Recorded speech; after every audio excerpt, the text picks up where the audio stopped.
Selamat pagi saudara-saudari di dalam Kristus.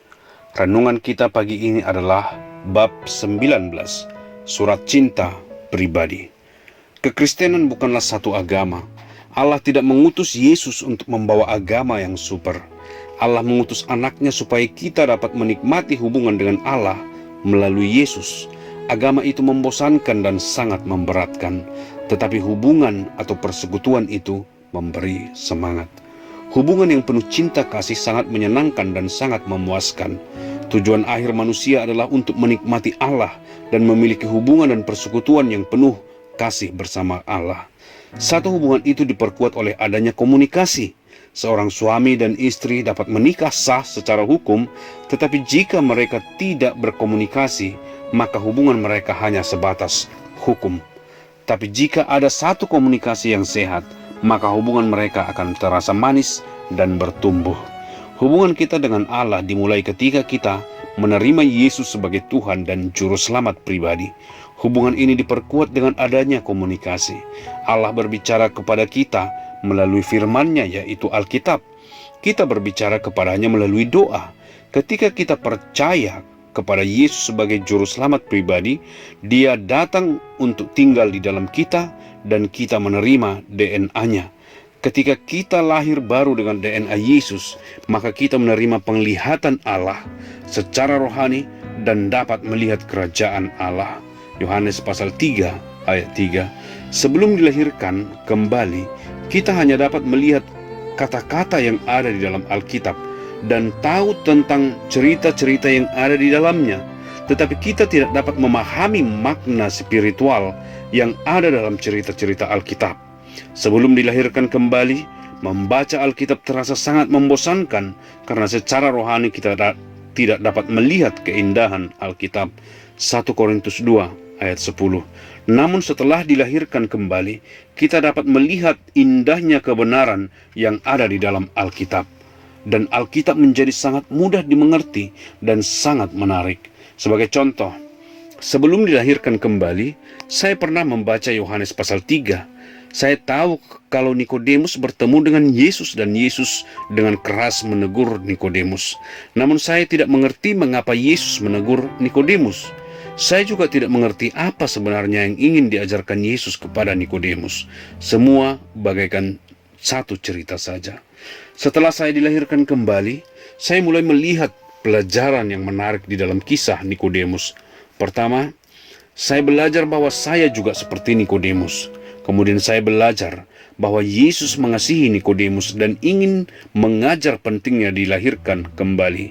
Kemudian saya juga belajar bahwa saya dapat dilahirkan kembali hanya dengan percaya kepada Yesus di kayu salib.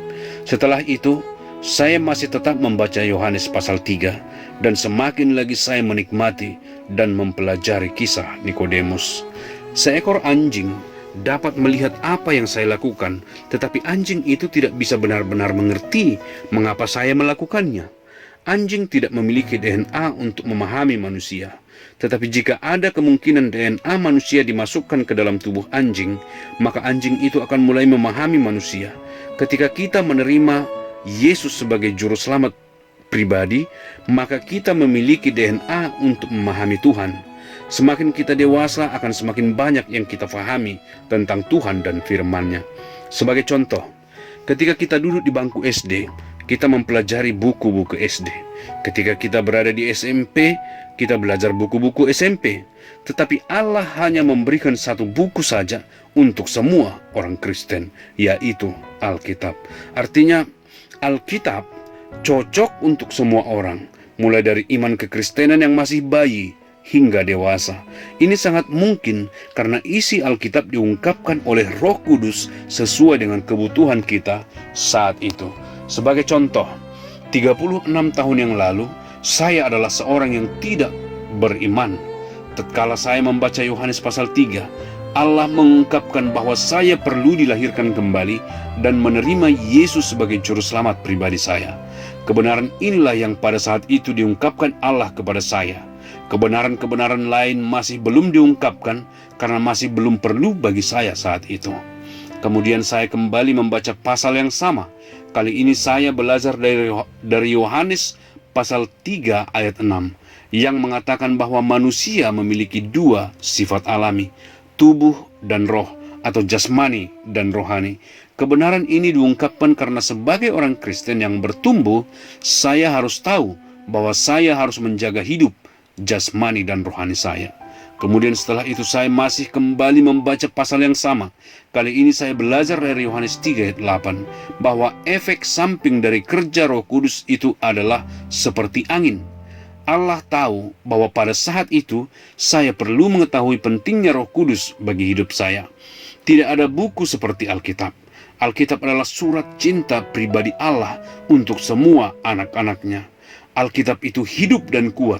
Dalam Ibrani pasal 4 ayat 12, sebab firman Allah hidup dan kuat dan mampu mengubah pribadi kita masing-masing.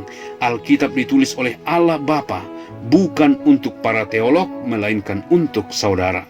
Alkitab bukan merupakan salah satu mata perkuliahan bagi para calon teologia, karena 70% dari isi Alkitab berisi cerita, sehingga kita semua dapat menikmatinya. Namun mengapa lebih banyak yang suka menonton drama Korea daripada mencintai cerita-cerita Alkitab? Alasannya adalah karena sikap kita yang salah memandang Alkitab. Dari semula kita menganggap Alkitab adalah satu buku yang serius, yang ditulis untuk dipelajari, tetapi nyatanya kebanyakan kita tidak suka belajar. Tidak ada yang mengatakan kepada kita bahwa sekalipun Alkitab adalah satu buku yang serius, namun Alkitab merupakan buku yang menarik untuk dinikmati dan dipelajari. Bacalah Alkitab karena Alkitab penuh dengan cerita yang menarik. Bacalah Alkitab dengan harapan Tuhan Allah akan menyatakan sesuatu kepada saudara. Bacalah Alkitab bersama dengan Yesus sebagai mitra saudara dan mintalah pengertiannya ketika baca Alkitab. Meskipun kadangkala banyak kalimat-kalimat dalam Alkitab yang kurang kita pahami, banyak sejarah yang kita baca yang kurang kita mengerti, atau nama-nama aneh yang tertera dalam Alkitab yang membuat kita enggan untuk terus membaca. Namun bertekunlah. Membaca Alkitab itu bagaikan makan ikan mas yang penuh duri yang dimasak arsik yang enak rasanya. Sekalipun ikan mas penuh duri, namun rasa arsik yang enak itu tidak menghalangi kita untuk menghabiskan ikan tersebut. Sisihkanlah waktu untuk membaca Alkitab. Lakukanlah itu seolah-olah saudara menyiapkan waktu untuk orang yang dicintai, sehingga saudara dapat menikmati waktu yang indah bersamanya. Lakukan itu seperti saudara sedang makan arsik ikan mas yang banyak durinya, tetapi habis dilahap. Membaca Alkitab membutuhkan disiplin.